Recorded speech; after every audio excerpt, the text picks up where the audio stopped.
नमस्कार, मैं हूं विशाल पांडे और आज हम बातचीत करने जा रहे हैं भारतीय शिक्षा बोर्ड के स्वरूप पर। और इस विषय पर हमारे साथ बातचीत करने के लिए हैं कमलेश कमल जी। मैं उनका बहुत बहुत स्वागत करता हूं कमलेश जी आपका। कमलेश कमल जी हिंदी के चर्चित व्याकरण एवं भाषा विज्ञानी हैं और इसके साथ ही भाषा सलाहकार हैं भारतीय शिक्षा बोर्ड के। हिंदी के विभिन्न शब्दकोशों के निर्माण में आपकी महत्वपूर्ण भूमिका है। दैनिक जागरण में भाषा की पाठशाला नाम से स्थायी स्तंभ भी लिखते हैं और दूरदर्शन पर हिंदी पाठशाला नाम से साप्ताहिक कार्यक्रम भी करते हैं। आपको अनेक सम्मानों से सम्मानित किया गया है और इन दिनों आप आईटीबीपी में जनसंपर्क अधिकारी एवं प्रकाशन प्रमुख हैं। मैं बहुत बहुत स्वागत करता हूं आपका एवं सभी दर्शकों का अभिनंदन। नमस्कार कमलेश जी, बहुत सारी बातें करेंगे भारतीय शिक्षा बोर्ड के स्वरूप पर, लेकिन सबसे पहले जानना चाहूँगा कि भारतीय शिक्षा बोर्ड का स्वरूप किस तरह का है और इसकी आवश्यकता क्यों महसूस हुई? देखिए विशाल जी, सबसे पहले तो यह समझना चाहिए कि नाम बहुत कुछ कहता है। इसकी जो संज्ञा है उसमें बहुत कुछ है। देखिए, भारतीय शिक्षा बोर्ड है, यह 3 शब्द हैं, 3 इसके अवयव हैं, भारतीय, शिक्षा और बोर्ड। भारत संज्ञा है, इसमें ये प्रत्यय लगाते हैं तो विशेषण शब्द भारतीय बनता है। तो यह एक ऐसा शिक्षा बोर्ड है जिसमें भारतीयता का तत्व प्रमुख है। अब थोड़ा से और आगे आए, शिक्षा हमारे यहाँ क्या है? भारतीय संदर्भ में शिक्षा क्या है? सा विद्याया विमुक्तये, education is the liberating force. और इसको मैं ऐसे कहूँगा, ऋग्वेद के प्रथम मंडल में देखिए, प्रथम सूक्त में ही आपको जो एक वहाँ से एक मंत्र लिया गया है जो इसका अपना ध्येय वाक्य भी है, आनुभद्राः क्रतो यन्तु विश्वतः, let the noble thoughts come from every side. सकारात्मक, सभी तरह के सकारात्मक अच्छे विचारों को सब जगह से आने दो। तो यह पश्चगामी अवधारणा नहीं है, यह आधुनिक मानव बनाने के लिए एक ऐसा अभिनव प्रयास है जिसकी जड़ें विज्ञान में होते हुए भी, जिसका तादात्म्य जो है भारतीय पूरा चिंतन, सांस्कृतिक चिंतन में निहित होता है। ये इस भारतीय शिक्षा बोर्ड में है, जिसमें कि आगे की ओर हम जा रहे हैं लेकिन ग्राउंडेड हैं हम, दृष्टि आसमान में है, पाँव जमीन पर है। ये भारतीय शिक्षा। मैं जानना चाहता था कि इसकी क्या उपयोगिता आगे किस तरह की है और इसकी ज़रूरत क्यों महसूस होती है? इसकी आवश्यकता को ऐसे समझिए कि अगर आपने यूनिवर्सिटी तक की शिक्षा लेने के बाद भी अगर हम एक कन्फ्यूज, दिग्भ्रमित युवा पैदा कर रहे हैं जिसमें रोजगार का सामर्थ्य नहीं है, और अगर रोजगार का सामर्थ्य है भी तो अस्मिता बोध नहीं है, अस्मिता बोध विहीन एक युवजनों की एक ऐसी पीढ़ी तैयार हो रही है जिन्हें कि मतलब अंग्रेजी का तो गौरव है, अंग्रेजी और अपनी ही भाषा, अपनी ही संस्कृति और जो अपनी थाती है उससे वो सर्वथा अनभिज्ञ हैं।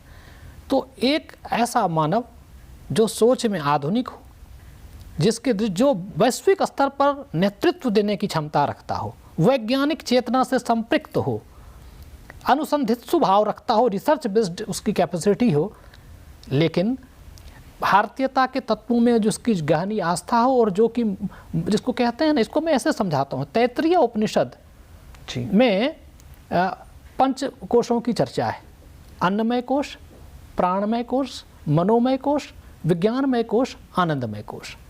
अब आप देखिए, ये यदि ये चीज़ें ऐसे आप इसको पढ़ रहे हैं, लेकिन आधुनिक संदर्भों में जैसे हमारी जो 8वीं की पाठ्यपुस्तक है उसमें हम NEF के साथ साथ इन विषयों को भी हम शामिल करते हैं। विद्यार्थी को पता नहीं चलेगा कि ये कैसे इसमें इनग्रेंड हैं, कैसे इसको हमने दिखाया है, लेकिन वेद उपनिषद से लेके जो भी भारतीय मूल्य हैं और जो वैज्ञानिकता की कसौटी पर बिल्कुल खरे सिद्ध हो रहे हैं, उनको हमने विज्ञान के साथ भारतीय चिंतन को जोड़ा है और बहुत ही सहजता से इसको पिरोया है। ये भारतीय शिक्षा बोर्ड को एक नवीन अर्थ देता है, महत्ता देता है, और यही इसका सबसे प्रमुख तत्व है। जी, आपके दिशा निर्देश में न केवल भाषा की पुस्तकों में व्याकरण पर कार्य हो रहा है, बल्कि व्याकरण की पाठ्य पुस्तकें भी तैयार हो रही हैं। क्या नवाचार हो रहा है इस पाठ्य पुस्तकों में, इन पाठ्यक्रम में, उसके बारे में कुछ बताना चाहें? जी, देखिए, व्याकरण की जब हम बात करते हैं तो व्याकरण को लेकर जो एक आम समझ है, इसको एक बोझिल विषय बहुधा मान लिया जाता। मैं यह नहीं कह रहा हूँ कि व्याकरण बोझिल है, लेकिन व्याकरण का जो एक स्वरूप सामान्य रूप से प्रचलित है, जिसमें बच्चों को रटना है और व्याकरण की बारीकियों को एक तरह से बस जैसा है उसे जान सा लेना है। इतने संज्ञा के इतने भेद हैं, सर्वनाम के इतने भेद हैं, ये ऐसा होता है, ये ऐसा होता है। लेकिन भारतीय शिक्षा बोर्ड इसमें यह मानता है कि कुछ इस तरह से हम अपने शिक्षार्थियों के बीच, विद्यार्थियों के बीच व्याकरण को इस तरह से प्रस्तुत करें कि यह रोचक हो, सहज लगे, सरस लगे, रोचक हो। और ज्ञान का संवर्धन इस तरह से एक ऐसा नहीं है कि हमने कल याद किया था और आज भूल गए। उदाहरण के लिए हम, अगर आपको समय हो तो थोड़ा सा इस बारे में विस्तार से बात बिल्कुल। देखिए, जैसे छोटे कक्षा की जो मतलब कि जब आरंभिक स्तर की जो हमारी पाठ्य पुस्तकें हैं, उसमें कहानियों के माध्यम से, मतलब व्याकरण को सोचिए कि कहानी क्योंकि बच्चे किस्सा गोई हमारी परंपरा है। लोरियाँ सुनकर और बाद में कहानियाँ सुनकर, दादी नानी से कहानियाँ सुनकर के बच्चे मतलब घर बड़े हो रहे होते हैं। लेकिन विद्यालय, पहली बार भारतीय शिक्षा बोर्ड में विद्यालय भी बच्चों को कहानी सुनाएगा। उन कहानियों में व्याकरण की बारीकियाँ आएंगी। तो बच्चा कहता है ना, फ्रॉम अननोन टू नोन, और कि फ्रॉम नोन टू अननोन। इस दोनों में एक चीज़ होती है कि नोन टू अननोन वाला जो कंसेप्ट होता है वही समझ में आता है। तो जो बच्चा जानता है उससे जो नहीं जानता है, इसकी ओर क्रमिक विकास हम बच्चे को एक कहानी के माध्यम से एक यात्रा पर ले चलते हैं, जहाँ दादाजी हैं, नानी हैं, दादी है। तो हम कहानियों के माध्यम से बच्चों को व्याकरण से परिचय कराते हैं। ये इसका सबसे महत्वपूर्ण तथ्य है। आगे हम इसमें इनके जो विषय वस्तु का चयन है, वह भी ऐसा नहीं कि आसमान से टपक जाएगा, अचानक से संज्ञा आ जाए, अचानक से सर्वनाम आ जाए, नहीं। यह एक ऐसे, आप समझिए कि एक वृक्ष की तरह कि जड़ है, फिर आप उसको देखेंगे, फिर तना है, और फिर जैसे वो आपको उसमें एक होलिस्टिक और एक समग्र रूप से वो व्याकरण दिखेगा, जिसमें व्याकरण के सभी अवयवों को इस तरह से पिरोया गया है कि बच्चे को पता ही नहीं चलता कि उसने कब सीख लिया। और कहते हैं ना कि आप नहीं समझ के बताओ, तो हमने आपको बताया है और आपको चैलेंज है कि आप इसको नहीं समझ के दिखाओ। ये नहीं चैलेंज है। बच्चों की किताबें ऐसी नहीं होनी चाहिए कि बच्चों की मेधा को आप चैलेंज कर रहे हैं कि दम है तो समझ के दिखाओ। आपकी मेधा ऐसी होनी चाहिए और आपका जो प्रयास है पाठ्य पुस्तकों में कुछ ऐसा होना चाहिए कि बच्चों को रोचकता के साथ चीज़ों को परोस दें और कहें कि तुम इसे नहीं समझ कर दिखाओ। तो भारतीय शिक्षा बोर्ड का जो प्रयास है वह इस ओर है, रोचकता के साथ व्याकरण की बारीकियों को हम सिखा रहे हैं कहानियों के माध्यम से। पहली बार किसी भी देखिए, भारतीय शिक्षा बोर्ड भारत सरकार का, आपको पता है, आधुनिक शिक्षा बोर्ड है, सबसे ये नवीनतम शिक्षा बोर्ड है और यह इस दिशा में बहुत मजबूती से कदम बढ़ा रहा है। इसमें हम लोग रोचकता के तत्व को ले रहे हैं और समग्र जो NEP 2020 और जो न्यू एजुकेशन पॉलिसी 20 और न्यू करिकुलम फ्रेमवर्क जो 2023, इनके जितने प्रावधान हैं उनको लेते हुए हम आगे बढ़ रहे हैं। इसमें जब आप इसकी पाठ्य पुस्तकों को देखेंगे तो हम इस पर बात करेंगे, सारी चीज़ें हैं। जी बिल्कुल कमलेश जी, कुल मिलाकर कह सकते हैं जो बच्चों के बस्ते का बोझ को कम करना है और खेल खेल में बच्चों को बहुत सारी बातें सिखानी है, जो राष्ट्रीय शिक्षा नीति लगातार कह रही है और भारतीय शिक्षा बोर्ड उसको अपने कोर्स में भी अप्लाई कर रहा है। आप लगातार व्याकरण और भाषा की बात कर रहे थे, भाषाविद के तौर पर आप जाने भी जाते हैं। भाषा को अनुशासित करने की बोर्ड की क्या क्या नीतियाँ हैं, उसके बारे में कुछ बताना चाहें?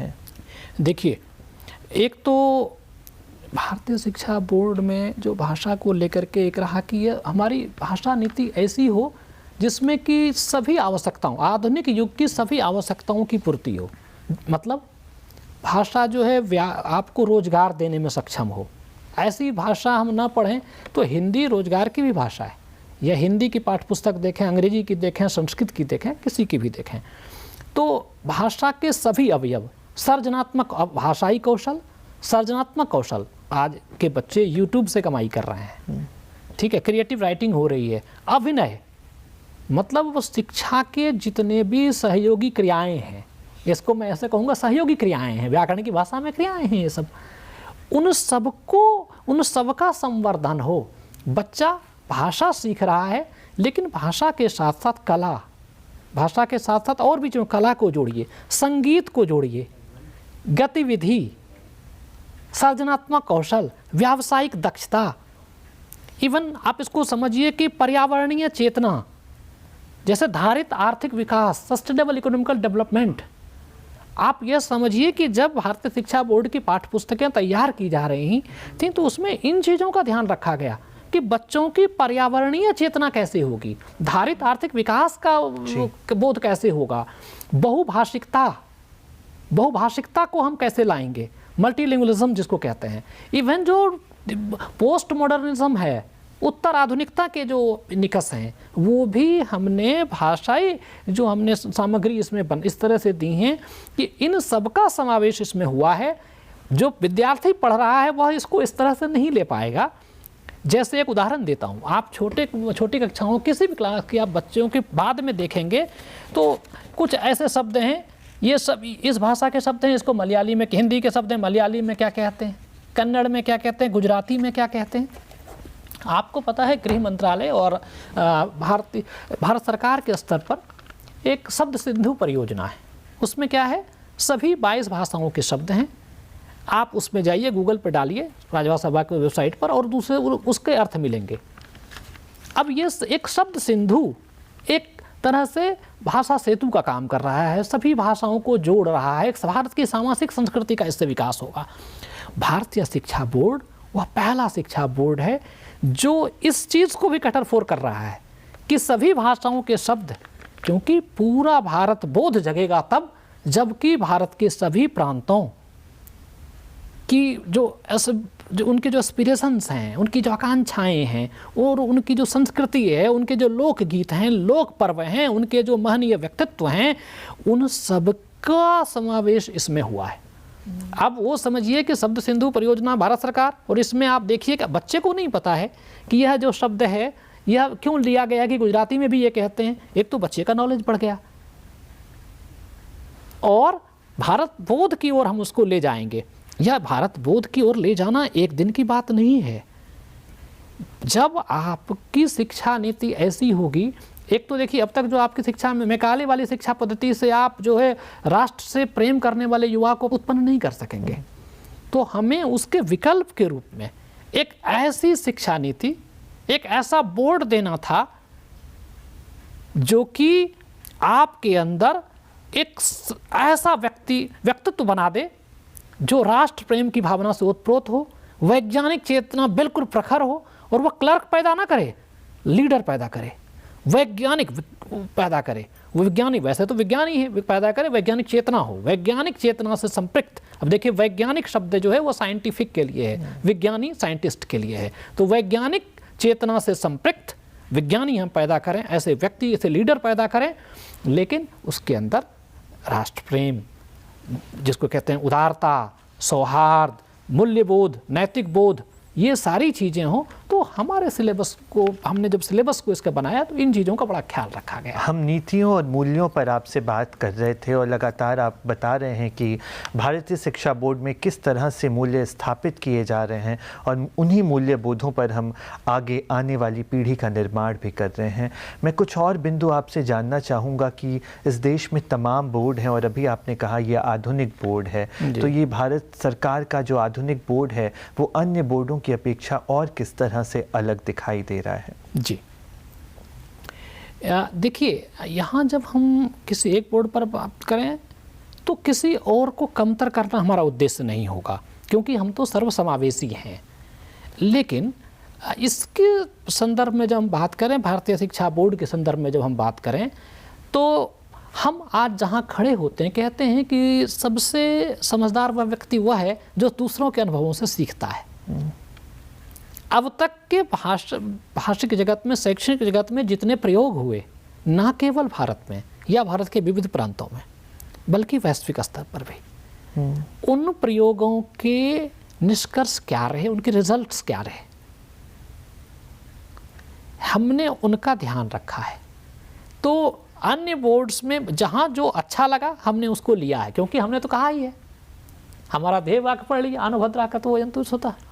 तो जहाँ जो अच्छी चीज़ें लगी हमने उसको लिया है, और अधिक से अधिक, जिसको कहते हैं ना कि हर कॉलम में टिक होना चाहिए, साइंटिफिक होना चाहिए बिल्कुल, उसके बाद क्रिएटिव होना चाहिए, मूल्यबोध होना चाहिए, साहस होना चाहिए, क्षमा, जितने भाव हैं, तो मूल्यबोध, नैतिक बोध के साथ साथ आधुनिक भावबोध को लेते हुए डिफरेंट बोर्ड्स में जितने प्रयोग हुए या वैश्विक स्तर पर जो किए गए उसके जो रिजल्ट्स हुए, तो हमने उससे सीखा है।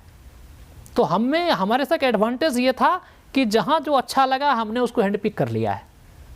आप इसके टेक्स्ट बुक को उठाइए, आप अगर मतलब पेडागोजिकल एटीट्यूड के साथ देखेंगे तो आपको लगेगा, ये आप कह पाएंगे अच्छा ये वहाँ से है, ये हो सकता है कि यहाँ से ये चीज़ वहाँ भी था, लेकिन यहाँ सब कुछ है जी, यहाँ सब कुछ है।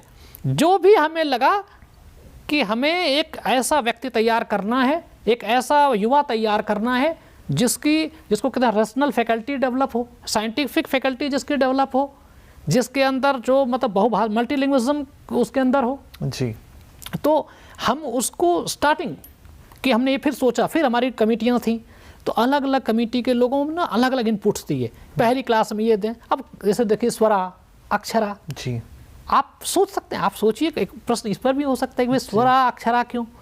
तो आप देखिए कि बच्चा यदि जन्म लेता है ना तो पहले लोरियाँ बच्चों की कैसी होती है आरंभिक, माँ जब चुप ही करा रहे आ ओ ए, हो रहा है ना, बिल्कुल, आ ओ, ये क्या है, स्वर है। यहाँ से अगर आप सोचेंगे कि बच्चे स्वर को कैसे ले रहे हैं, ये मतलब वहाँ से आ ओ कर रहे हैं, तो उन चीज़ों को बच्चा उसको एसोसिएट कर रहा है। फिर जैसे धीरे धीरे बाद में होता मम मम मम मम पा पा पा, ये फिर स्पर्श ध्वनियाँ। तो ये जो चीज़ें हैं कि हमने ये देखा है कि बच्चे किस तरह से उनका जो विकास होता है, डेवलपमेंट होता है, वो किस तरह होता है, भाषिक कौशल उनका कैसे बढ़ता है, और उसके बुद्धि क्षमता का जो विकास है, आईक्यू लेवल जो उसका बढ़ता है, आईक्यू है, ईक्यू है, एसक्यू है, पीक्यू है, तो सारे कोसेंट्स जो इसके चारों हैं, इमोशनल कोसेंट्स, स्पिरिचुअल कोसेंट, तो उनके जो कोसेंट्स हैं तो उनके कोसेंट्स कैसे कैसे बढ़ रहे हैं, और भाषायिक दक्षता जो है उसका विकास कैसे होना चाहिए। तो इसमें न केवल हमने, बेशक भारतीय शिक्षा बोर्ड है, लेकिन वैश्विक स्तर पर भी जो सफल प्रयोग रहे हैं, जिनके रिजल्ट्स अच्छे हुए हैं, वो हमने लिया है। ये जानना जरूरी है कि वैश्विक स्तर पर जिनके परिणाम अच्छे आए हैं वो आपको यहाँ इसमें दिखेगा। आप लीजिए किसी भी टेक्स्ट बुक को उठाइए, उस पर हम बात करेंगे, और मैं इस पर घंटों बात की जा सकती है कि आप इसमें कौन सा ऐसा आधुनिक मूल्यबोध है और कहाँ से लिया गया है। हाँ, बच्चों को हम उस तरह से नहीं बता सकते, बच्चों को तो हमने एक सिलेबस उनको दिया है, वो रोचकता से पढ़ लेंगे, लेकिन इसको कहते हैं इम्प्लिसिट, एक एक्सप्लिसिट वे, एक इम्प्लिसिट वे है। इस पूरे पाठ्यक्रम की जो विशेषता है वो इसकी रोचकता ही रोचकता है, और चूंकि समग्रता, जी, रोचकता और समग्रता, किसी एक से कंप्रोमाइज नहीं कर सकते, समग्रता भी होनी चाहिए, क्योंकि उस लेवल पर जो चाहिए, कोई चीज़ आप बहुत बाद में, सिंपैथी इम्पैथी बाद में नहीं सिखाई जा सकती। सिंपैथी इम्पैथी, सहानुभूति समानुभूति के भाव शुरू में, आरंभ में ही सिखाए जा सकते हैं। अगर बच्चों को आपने आरंभ में इम्पैथी नहीं सिखाया, सिंपैथी नहीं सिखाया, तो बाद में नहीं सीखते हैं वो। जी जी, चूँकि आप भाषा विज्ञानी हैं और एक बहुत ही महत्वपूर्ण सेक्शन है इस पूरे पाठ्यक्रम का इन पुस्तकों का शब्द चर्चा, उसके बारे में कुछ हमारे दर्शकों को बताना चाहें। हाँ, देखिए इसमें क्या है कि हिंदी की जो पाठ्य पुस्तक हैं सामान्य रूप में हमारे यहाँ, देखिए ये तो ऐसे तो हिंदी, आधुनिक हिंदी के पास बहुत समय नहीं हुआ। जो आप देखेंगे 1850 के आसपास से, तो अभी 200 साल का भी पूरा समय आधुनिक हिंदी को नहीं मिला उस तरह से। जब हम देखते हैं नए चाल में ढली हिंदी, जब से मैं तब की बात कर रहा हूँ।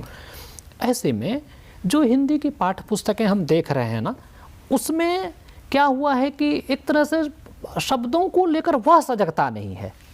शब्द हैं, उसके अर्थ हैं, पर्यायवाची शब्द हैं, लेकिन भारतीय शिक्षा बोर्ड में बच्चा इसको सीख रहा है कि एक जैसे प्रयुक्त होने वाले शब्दों में भी अर्थपरक विभेद हैं। कहाँ नारी कहेंगे, कहाँ स्त्री कहेंगे, कहाँ रमणी कहेंगे, कहाँ भारिया कहेंगे, कहाँ हताश कह देंगे, कहाँ निराश कह देंगे। तो उनके लिए जैसे मान लीजिए कि नीरज है, एक शब्द है, अब नीरज का अर्थ कमल है, लेकिन भारतीय शिक्षा बोर्ड कहेगा नीरज का अर्थ कमल ही केवल नहीं होता। जब नीर में जा लगाएंगे, नीर और उसमें जा लगेगा तो नीरज बनेगा, तो कमल हो जाएगा। लेकिन नीर और रज से जब नीरज बनेगा तब उसका वही शब्द है नीरज, लेकिन जब नीर और रज से नीरज बना तब होगा मिट्टी रहित या पंख रहित। लघुतम है, महत्तम में तता म हा आधा तो फिर पूरा तो और म होता है महत्तम, तो महत से तम लगा तो महत्तम बना, और लघु में सिर्फ तम जोड़ा तो उसमें एकता है। लेकिन मैंने देखा है कि विश्वविद्यालय स्तर के बच्चे भी कंफ्यूज होते हैं। है ना, कि उनको नहीं पता है कि बहुउद्देशीय प्रयोग ना, तो बहु और उद्देशीय अलग अलग लिखेंगे तो ठीक था, लेकिन हमने जिस पाठ्यक्रम को पढ़ा था उसमें बहुउद्देशीय पूर्ण हा में छोटी ऊ की मात्रा थी, हर्ष ऊ की मात्रा थी। लेकिन जब बहु और उद्देशीय ऊ और इसका ऊ एक साथ होगा तो बहुउद्देशीय होना चाहिए, ना कि बहुउद्देशीय होना चाहिए। तो हम भारतीय शिक्षा बोर्ड में लघु और उत्तरीय अलग अलग लिखिएगा तो लघु में हर्ष ऊ की मात्रा होती है, लेकिन लघुत्तरीय एक साथ भी हम रख देते हैं तो बच्चे को लगता है पहली बार गलत तो नहीं हो गया कि लघु और उत्तरीय एक साथ होगा तो लघुत्तरीय घ में दीर्घ की मात्रा हो जाएगी। तो हम बच्चों को व्याकरण की बारीकियां देते हैं, अभ्यास देते हैं, शिक्षण संकेत है, अभ्यास है, उसके बाद गतिविधि है। वो बच्चा उसको जिसको कहते हैं ना कि लर्निंग का जो कर्व है उनका, तो उनको लर्न बाय रोट वाला मेथड नहीं है। हम उनको उनकी बारीकियां, शब्द की व्युत्पत्ति बताते हैं, व्युत्पत्ति भी बता दिया रोचकता के साथ, फिर उसकी गतिविधि बताई, फिर वो अंतर कर पाएंगे, पढ़ पाएंगे। अच्छा हताश है, निराश है, क्या अंतर है, कहाँ हताश लिखेंगे, कहाँ हत और आस से हताश है, वहाँ निर है तो निर का मतलब क्या हो, फिर उस पेज पर जाएगा, ढूंढेगा, एक्टिविटी करेगा। तो यहाँ एक्टिविटी बेस्ड है, रोचकता जानने के लिए है। वाद विवाद, हमने वाद विवाद को भी लिया है, शब्द चर्चा, जितने इसके इवन पढ़ने के लिए लाइब्रेरी की महत्ता कि आप वहाँ पर जाएं, इस तरह के तमाम आप कहिए मुझे एक गुण। आज पेडागोजिकल जितने भी स्किल्स हैं और जितनी भी प्रविधियाँ हैं हमने लगभग सबका समावेश किया है। ये बड़ी संसाध्य प्रक्रिया है। हमारे जो डायरेक्टर साहब हैं और प्लस जो पूरा का पूरा जो ये बोर्ड है, इसमें तमाम विद्वान लोग भरे हैं, उन सब ने कितना भागीरथ प्रयास किया है। मेरा इसमें छोटा सा प्रयास है, मैं तो भाषा और व्याकरण का खंड देख रहा हूँ, लेकिन जिन मनीषियों ने इन पर काम किया है उनकी, मतलब आप ये देखिए किसी पुस्तक को आप लेकर के देखेंगे इसमें, तो इसमें कितना प्रयास है उनका। आप देखिए कि क्या क्या मिलेगा सीखने के प्रतिफल। जैसे मैं उठा रहा हूँ पहली कक्षा, सीखने के प्रतिफल क्या होंगे, शब्दार्थ है, मूल्यबोध है, भाषा की समझ, क्या आप जानते हैं, ये सारी चीज़ें इसमें आएंगी जी। तो यह बोर्ड इस तरह से बना है, कुल मिलाकर एक समावेशी बोर्ड है जो लगातार भारतीय ज्ञान परंपरा को केंद्र में रखकर बच्चों को धीरे धीरे लोग देखेंगे। जब ये पुस्तकों को अवलोकन करेंगे तो देख पाएंगे कि कितना महनीय प्रयास हुआ है जी। तो मैं सभी को साधुवाद देता हूँ। बहुत धन्यवाद कमलेश जी। विशेष तौर पर आज हमने भाषा और व्याकरण की बात आपसे की और हम जान पाए कि किस तरह से भारतीय शिक्षा बोर्ड की हिंदी की पाठ्य पुस्तकें, उनमें भाषा और व्याकरण के तौर पे किस तरह से आप समृद्ध कर रहे हैं। आज हम बातचीत कर रहे थे भाषा विज्ञानी कमलेश कमल जी से, जो हमें बता रहे थे भारतीय शिक्षा बोर्ड के हिंदी के पाठ्यक्रम में किस प्रकार से हम व्याकरण को समृद्ध कर रहे हैं और इसी प्रकार से हम अन्य वर्गों के माध्यम से भी इस पाठ्य पुस्तक को लगातार समृद्ध करने का प्रयास करते रहेंगे। नमस्कार।